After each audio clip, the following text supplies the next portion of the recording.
Hi everyone, let us study chemistry. Today we are going to discuss vapor pressures of liquid solutions.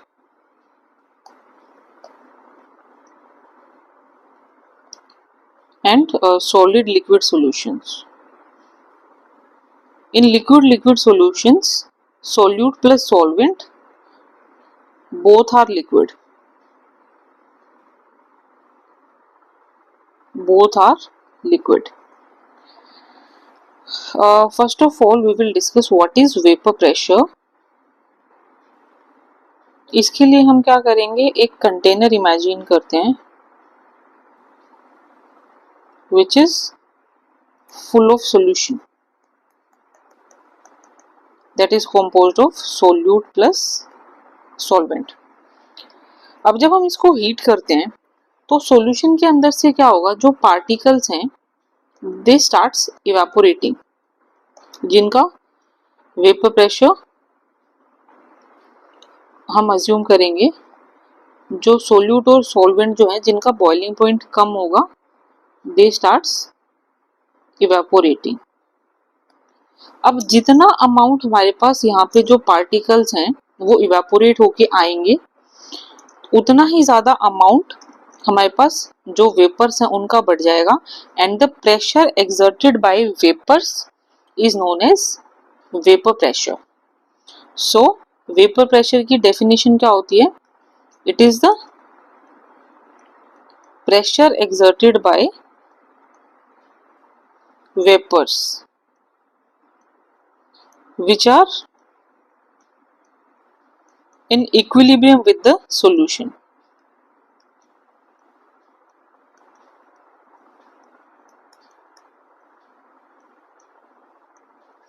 With the solution. अब देखो इसके अंदर क्या होता है, एक इक्विलिब्रियम एस्टेब्लिश हो जाता है in between liquid and the vapours. तो यहाँ पे क्या होता है, rate of evaporation becomes equal to rate of condensation. जो इक्विलिब्रियम एस्टेब्लिश होता है इसके अंदर क्या होता है, rate of evaporation becomes equal to rate of condensation. ठीक है. अब नॉर्मली अभी हम जैसे लिक्विड सॉल्यूशंस की बात कर रहे हैं, इसके लिए एक फेमस लॉ है, रोल्स लॉ भी इसी के अंडर आता है. अब हम बात कर रहे हैं कि जो सोल्यूट हम चूज कर रहे हैं वो वोलेटाइल है या फिर नॉन वोलेटाइल है. नॉर्मली जब भी हम लिक्विड सोल्यूट चूज करते हैं that is volatile and in liquid solution both the components are volatile. Solute plus solvent both are volatile. अब ये volatile का क्या मतलब होता है, they can be easily evaporatable. ठीक है. अब देखो इसके अंदर क्या होता है, जितना ज्यादा कोई भी कंपोनेंट है उसको हम इवेपोरेट कर सकते हैं उतने ही ज्यादा उसके वेपर्स बढ़ेंगे. वेपर्स बढ़ेंगे तो क्या होगा, वेपर प्रेशर बढ़ेगा. अब यहाँ पे अगर मैं फैक्टर्स की बात करती हूँ तो सबसे पहले तो है नेचर ऑफ लिक्विड. इसमें यही चीज है लाइक डिसॉल्व्स लाइक. अगर जो फोर्स ऑफ इंटरेक्शन है वो ग्रेटर है तो क्या होगा, जो वेपर प्रेशर जो है दैट विल बी लेस. क्योंकि जितना ज्यादा स्ट्रॉन्ग कोई भी फोर्स ऑफ इंटरेक्शन होगा उतना ही ज्यादा हमको टेम्परेचर की रिक्वायरमेंट होगी उनके बीच में बॉन्ड ब्रेक करने के लिए, और उतने ही कम वेपर्स बनेंगे. और जितने कम वेपर्स बनेंगे तो vapour pressure will automatically be less. और सेकेंड पैरामीटर है यहाँ पे टेम्परेचर का. टेम्परेचर जैसे हम इंक्रीज करेंगे वैसे वैसे हमारे पास वेपर प्रेशर इंक्रीज होगा, क्योंकि जो फोर्स ऑफ इंटरेक्शन है वो कम हो जाएगी मॉलिक्यूल्स के बीच में, और ज्यादा अमाउंट ऑफ मॉलिक्यूल्स हैं वो वेपर फेज में जाएंगे, तो इससे वेपर प्रेशर इंक्रीज होगा. इसके बाद हम डिस्कस करते हैं एक particular case in which both the components are volatile. अब इससे पहले हम ये मैं आपको बताती हूँ that what is partial pressure. Partial pressure is the pressure exerted by a particular component. अब अगर हमारे पास मिक्सचर ऑफ कंपोनेंट्स हैं तो सॉल्यूशन पे एक पर्टिकुलर कंपोनेंट जितना प्रेशर एक्सर्ट कर रहा है उसको हम बोलते हैं पार्शियल प्रेशर. और फॉर एग्जांपल हमारे पास A प्लस B कोई सॉल्यूशन है where A is solute and B is solvent, और अगर A solvent है तो B क्या होगा, solute होगा. तो अब जो रोल्स लॉ है,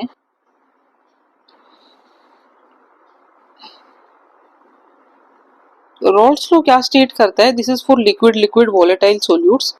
it states that vapour pressure of a component eight a given temperature, vapor pressure of a component at a given temperature is equal to mole fraction of that component multiplied by vapor pressure of that component in pure state. यानी कि mole fraction A और B का into vapour pressure of that component in pure state, where P naught is vapour pressure in pure state, vapour pressure in pure state. तो यहाँ से अगर हम इसको मान लो, अब हमारे पास कोई भी A और B, जो मैंने यहाँ पे दो वोलेटाइल लिक्विड लेट किए हैं, इनके केस में क्या होगा, जो PA है that is the partial pressure of A and P naught A is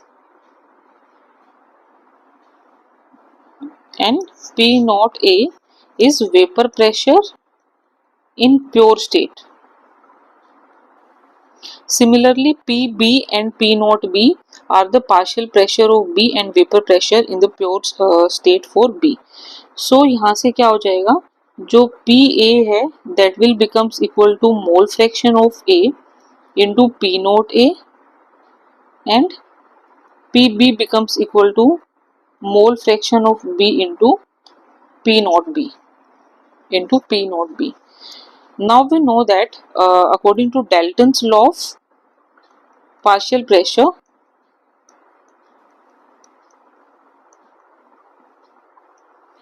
जो टोटल प्रेशर जो है वो क्या हो जाएगा, is become equals to PA plus PB, that is the sum of partial pressures of all the components. तो यहाँ से ये चीज हो जाएगी मोल fraction of A into P note A, mole fraction of B into P note B. अब हमें पता है कि जो मोल फ्रैक्शन है किन्हीं भी दो कंपोनेंट्स का या फिर मोर देन टू कंपोनेंट्स हैं वो that is equal to 1. So यहाँ पे क्या हो जाएगा, जो मोल फ्रैक्शन ऑफ A है that is equal to mole fraction 1 minus mole fraction of B. अब इस वैल्यू को हम क्या करेंगे, हम यहाँ सब्स्टिट्यूट कर देंगे. तो इसके बाद हमारे पास जो टोटल प्रेशर जो है that will becomes equal to 1 minus mole fraction of B into P naught A plus mole fraction of B into P naught B, and that is equal to P naught B minus P naught A into mole fraction of B and plus P naught A, जहाँ पे P naught A और P naught B क्या है, constant at a particular temperature. P naught A और P naught B, these both are constant at particular temperature. अब इसको आप क्या करोगे, y is equal to m x plus c से कंपेयर करो, और जब आप प्लॉट करोगे एम एक्स प्लस सी से कंपेयर करो, और जब यहाँ पे आप क्या करोगे, वेपर प्रेशर को मोल फ्रैक्शन के अगेंस्ट प्लॉट करोगे,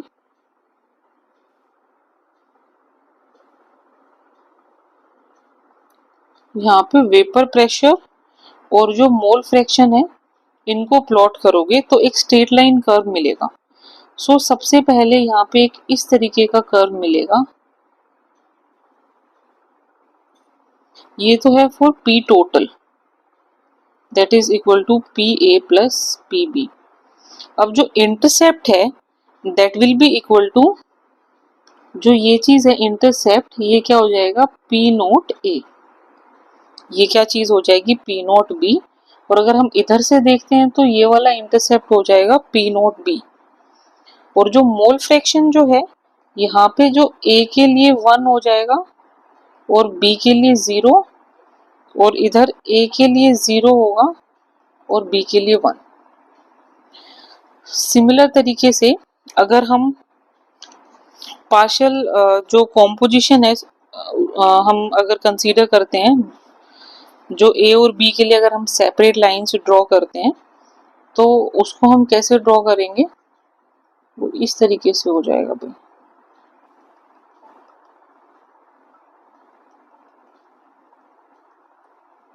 तो ये कर्व हो जाएंगे first curve and second curve. ये सेपरेट कंपोनेंट्स के लिए है भाई। जो ये वाला जो कर्व है इसके केस में क्या हो जाएगा फॉर पी ए, और जो ये वाला कर्व है that will be for P B. P A is equal to P naught A into mole fraction of A and P B will becomes equal to P naught B into mole fraction of B. ठीक है, क्योंकि जब mole fraction को अगर हम 1 late करते हैं तो P becomes equal to P naught A। जब आप यहाँ पे देखोगे यहाँ पे क्या है, when mole fraction is equal to 1 then P becomes equal to P naught A। Similar तरीके से दूसरी जगह पे हो जाएगा भी। ठीक है, अब देखो इसमें रॉल्स लॉ ने क्या एक्सप्लेन किया है। अकॉर्डिंग टू रॉल्स लॉ यहाँ पे हमने क्या कोरिलेट किया इससे। सबसे पहले तो जो हमारे जो कंपोनेंट्स हैं बोथ शुड बी वोलेटाइल।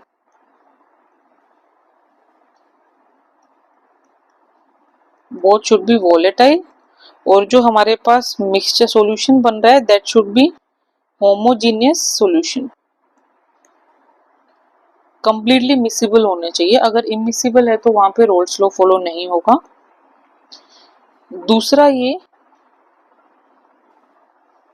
कि जो मोल फ्रैक्शन है that depends on the vapour pressure depends on the mole fraction. यानी कि जो मोर वोलेटाइल कंपोनेंट होगा vapour will be richer in that. अगर ए और बी में से हम लेट करते हैं A is more volatile,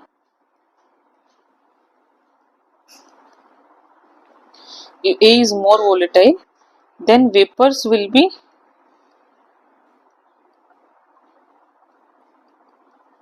richer in A component। A component के जो वेपर्स हैं ज्यादा होंगे, यानी कि वेपर प्रेशर जो है वो A का ज्यादा होगा।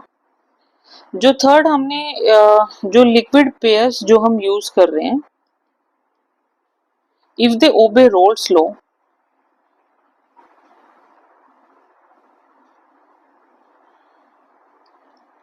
then they are called as ideal solutions। then they are called as ideal solutions। और कुछ एक ऐसे लिक्विड पेयर्स हैं जैसे कि बेंजीन एंड टोल्यूइन,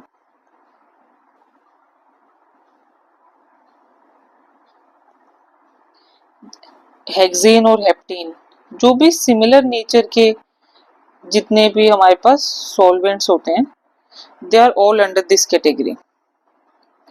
एक फोर्थ एक इम्पोर्टेंट जो रॉल्स लॉ से हमने एक कोरिलेशन निकाला है, यहाँ से हम क्या कंक्लूड कर रहे हैं। देखो जो वेपर प्रेशर जो रॉल्स लॉ की जो डेफिनेशन है वो क्या स्टेट करती है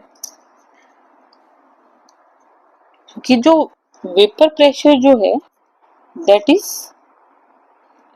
equal to mole fraction into vapour pressure for that component in pure state। Sorry, partial pressure is equal to mole fraction for that component into vapor pressure for that component in pure state। तो अब यहाँ से जो ये vapour pressure जो हम निकाल रहे हैं ना, ये जो मोल फ्रैक्शन जो यहाँ पे जो हम लेट कर रहे हैं, ये मोल फ्रैक्शन है इन सॉल्यूशन, ठीक है। लेकिन जो रोल्स लॉ से हम क्या कंक्लूड कर सकते हैं, हम वेपर प्रेशर मोल फ्रैक्शन निकाल सकते हैं इन vapour phase. Mole fraction in vapour phase can be calculated. और वो कैसे कैलकुलेट करेंगे हम, इसमें हम क्या लेट करते हैं भाई, अगर वाई ए और वाई बी हम लेट कर रहे हैं, जो मोल फ्रैक्शंस है for two components A and be in vapour phase, in vapour phase. तो अब यहाँ पे देखो भाई, अभी तक हमने ये पढ़ा है कि जो पार्शियल प्रेशर है that is equal to mole fraction in liquid in solution into vapor pressure for that component in pure state। तो यहाँ से solution का आएगा, तो अगर हम क्या होगा P A by P not A, तो अगर हम जो वेपर फेज के अंदर हम मोल फ्रैक्शन निकालेंगे तो वो क्या चीज होगी, partial pressure for that component by P total, और पी टोटल क्या होगा P A plus P B. Similarly हम क्या कर सकते हैं, जो mole fraction for B calculate कर सकते हैं, that will be equal to P B by P total, और पी टोटल भाई सिमिलर तरीके से है P A plus P B. तो यहां से भी हम क्या कर सकते हैं, पी ए कैलकुलेट कर सकते हैं, that will becomes equal to mole fraction for A in vapour phase into P total, और P B becomes equal to Y B into P total, ठीक है। नाउ ये तो अभी हमने पढ़ा है जो वेपर प्रेशर्स है फॉर वोलेटाइल सोल्यूट्स। अब हम बात करते हैं for non volatile solutes, vapour pressures of solutions of solids in liquids. जो सॉलिड्स होते हैं they can be non volatile. तो यहाँ पे जो हमारे पास जो सॉलिड सोल्यूट है that is acting as non volatile component, that is acting as non volatile component। अब इसमें सबसे पहले क्या होगा, हम इफेक्ट स्टडी करते हैं नॉन वोलेटाइल कंपोनेंट ऐड करने का। देखो सबसे पहले हम क्या करेंगे, एक कंटेनर लेते हैं, सेम कंटेनर हम दूसरा अज्यूम कर रहे हैं। पहले कंटेनर के अंदर क्या है, हम सॉल्यूशन ले रहे हैं जो इसका सरफेस है that is covered by volatile particles, और दूसरा जो सॉल्यूशन है उसमें जो सरफेस है that is covered by some non volatile impurities. तो जो नॉन वोलेटाइल इम्प्योरिटीज हैं उनको हम डार्कन सर्कल से शो कर रहे हैं। इसके अंदर क्या है, वोलेटाइल सोल्यूट, और इसके अंदर क्या है, non volatile solute.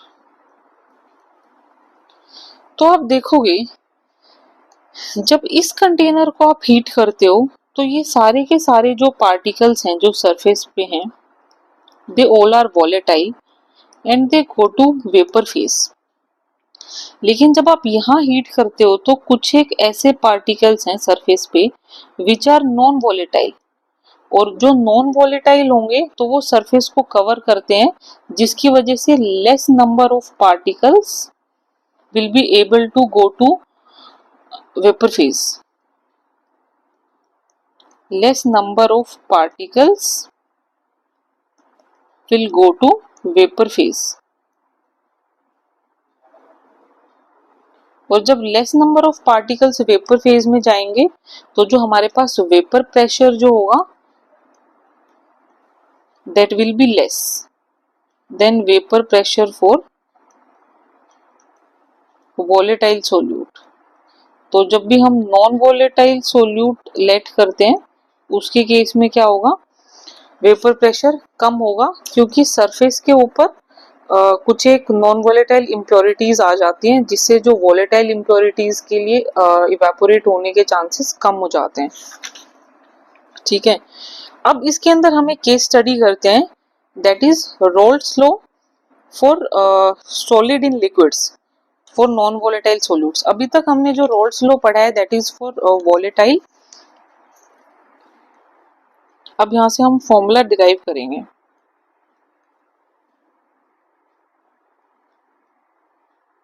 For solids in liquids,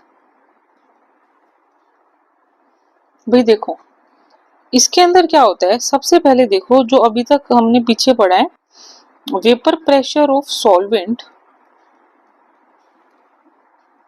is equal to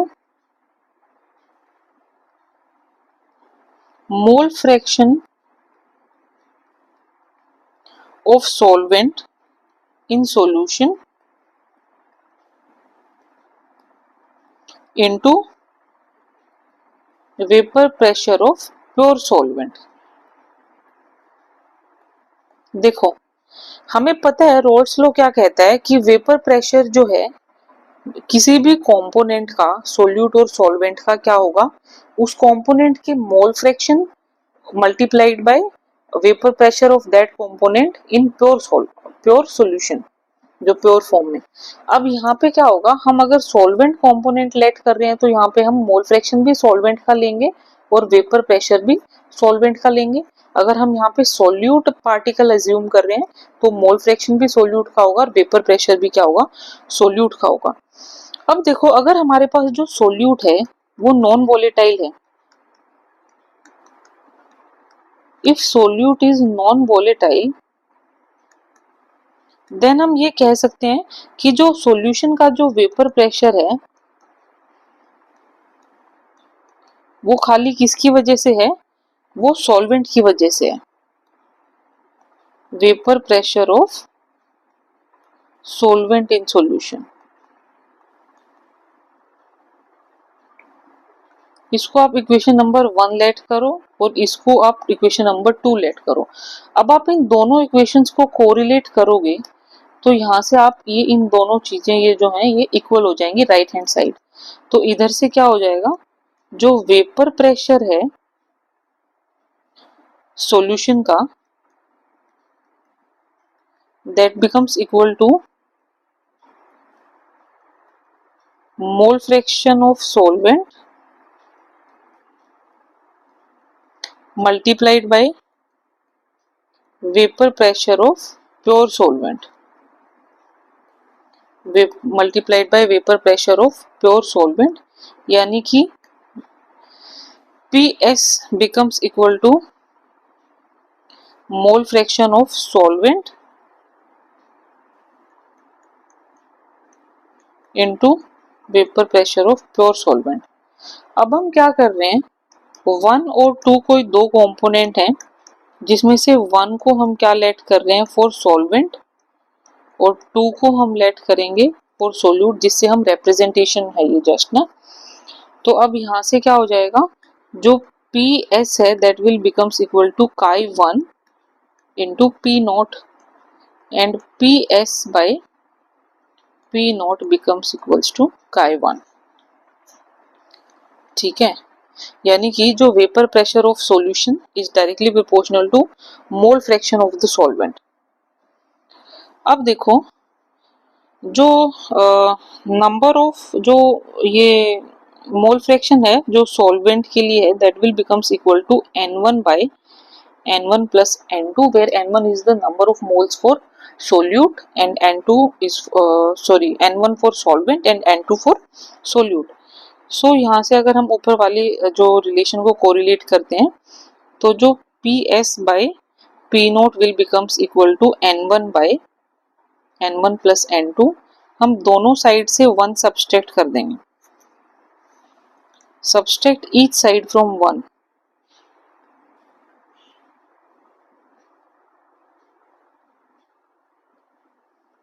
ये क्या हो जाएगा 1 minus P S by P naught is equal to 1 minus n1 by n1 plus n2। So ये चीज हो जाएगी P naught minus P S by P naught is equal to n2 by n1 plus n2। तो जो P not, ये तो हमारे पास क्या आ जाएगा, जो ये जो टर्म है is equal to mole fraction for solute, और जो P नॉट माइनस जो PS है that is called as lowering in vapor pressure, lowering in vapor pressure, and P naught minus PS by P naught, this is relative lowering in vapor pressure, that is relative lowering in vapor pressure, which is equal to the mole fraction for solute, which is equal to the mole fraction for solute। ये हमारे पास solid solutions थे in liquid and liquid in liquid solutions थे। अब इसमें अभी हमने एक Henry's law किया था। हेनरीज लॉ कब था, जब हम गैसेस एज अ सोल्यूट ले रहे थे इन लिक्विड सॉल्यूशंस। तो अब एक दो लॉ हमने पढ़े हैं, एक तो रोल्स लॉ और एक था हमारे पास हेनरीज लॉ। रोल्स लॉ क्या कहता है कि पार्शियल प्रेशर है ए का, that will becomes equal to mole fraction of A into P naught A, और जो हेनरीज लॉ है वो क्या कहता है, पार्शियल प्रेशर है A का, that will becomes equal to mole fraction of A into Henrys constant. तो यहाँ पे आप देखोगे दोनों में खाली जो डिफरेंस है वो ये है कि यहाँ पे तो आता है P नोट A और इधर आता है KH, यानी कि जो प्रोपोर्शनैलिटी कांस्टेंट का डिफरेंस है, बाकी सारी चीजें सेम है। दूसरा, दोनों के दोनों जो हैं वोलेटाइल कंपोनेंट पे एप्लीकेबल होते हैं, both applicable to volatile component, और डिसिमिलैरिटीज यही हैं जो प्रोपोर्शनैलिटी कांस्टेंट की हैं। अब जो भी हमने रोल्स लॉ पढ़ा है इसके बेसिस पे न्यूमेरिकल्स होंगे। अब जैसे कि इसमें एक न्यूमेरिकल में डिस्कस कर रही हूँ, वेपर, जिसमें क्या है, वेपर प्रेशर्स गिवन है क्लोरोफॉर्म और dichloromethane. Vapour pressures of chloroform and dichloromethane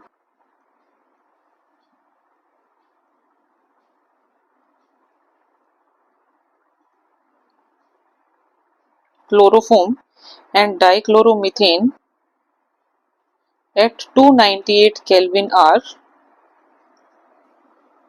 200 millimeter of Hg and 415 millimeter.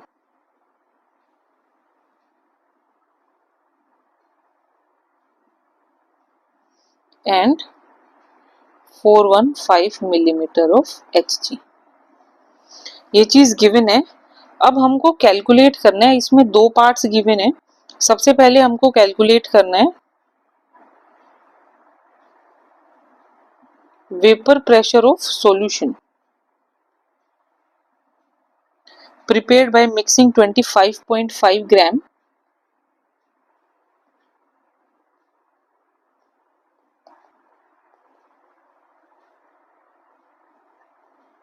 25.5 gram of chloroform and 40 gram of dichloromethane at 298 Kelvin। और जो सेकंड जो हमको कैलकुलेट करना है that is mole fraction of each component in vapour phase.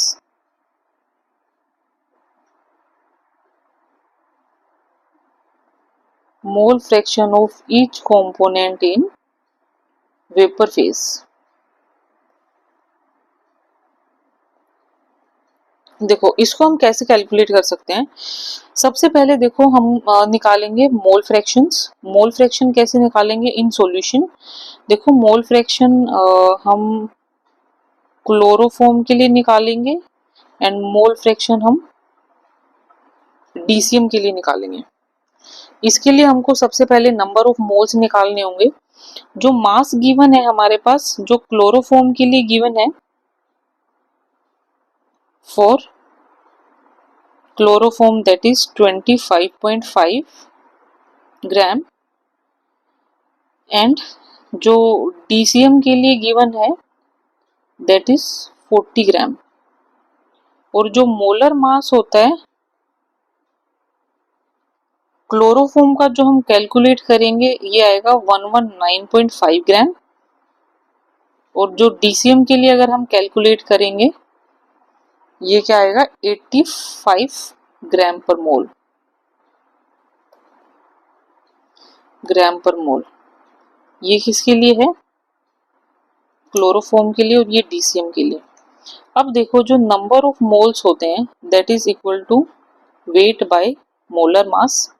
तो अगर हम number of moles निकालेंगे फॉर क्लोरोफॉर्म, तो ये क्या आ जाएगा, 25.5 डिवाइडेड बाय 119.5। और अगर यही चीज हम DCM के लिए निकालेंगे that will becomes equal to 40/85। तो ये सोल्व करने पे आएगा 0.213, और जो ये है ये सोल्व करने पे DCM के लिए ये आएगा 0.312। नाउ यू नो दैट जो मोल फ्रैक्शन है अगर हम क्लोरोफॉर्म के लिए निकालेंगे तो वो क्या हो जाएगा, 0.213 डिवाइडेड बाय इन दोनों का सम हो जाएगा,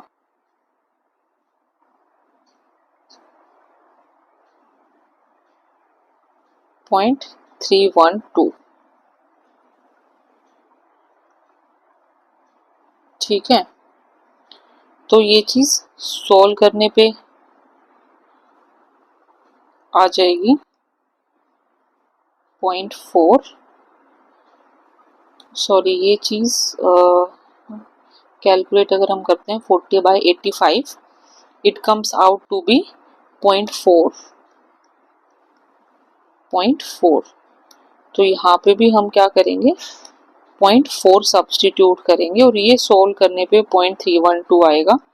इसी तरीके से अगर हम DCM के लिए निकालेंगे तो हम इसको सब्ट्रैक्ट कर देंगे और ये वैल्यू आ जाएगी 0.688। अब जो P टोटल है वो हम कैसे निकालेंगे, जो पार्शियल प्रेशर निकालेंगे CHCl3 के लिए और प्लस कर देंगे DCM के लिए।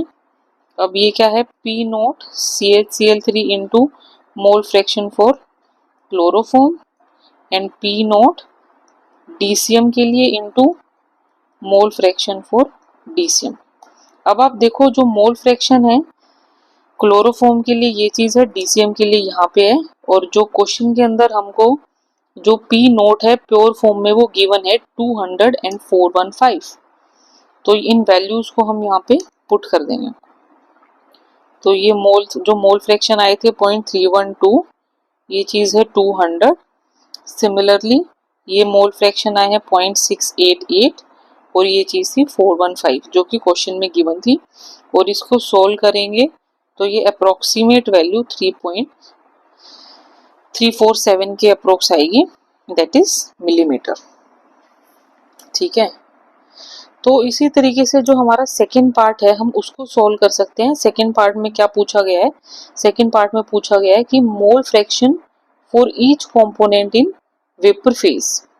अभी ये चीज हमने करी थी कि अगर हमारे पास ए कंपोनेंट है, यहाँ पे ए हम क्लोरोफॉर्म को ले रहे हैं, तो वो चीज हमारे पास क्या हो जाएगी, that is pressure for chloroform by P total, pressure for chloroform into P total, और ये किसके इक्वल हो जाएगा, P naught A into mole fraction for chloroform divided by P total. P naught A जो है वो 200 गिवन है, और जो मोल फ्रैक्शन सोल्व करने पे ऊपर हमने यहाँ पे सोल्व किया था ये चीज आई थी 0.312। ये चीज यहाँ पे पुट करके जो P टोटल ऊपर अभी हमने निकाला है दैट इज 347, और ये सोल्व करने पे आएगा 0.18। ठीक है, अब ऐसे ही हम अगर DCM के लिए निकालेंगे तो वो 1 में से माइनस कर देंगे और ये चीज हो जाएगी 0.82। तो इस तरीके से हम ऐसे क्वेश्चंस को सॉल्व कर सकते हैं जहाँ पे रोल्स लॉ लग रहा है। अब आगे इसमें और भी तरह के क्वेश्चन आएंगे।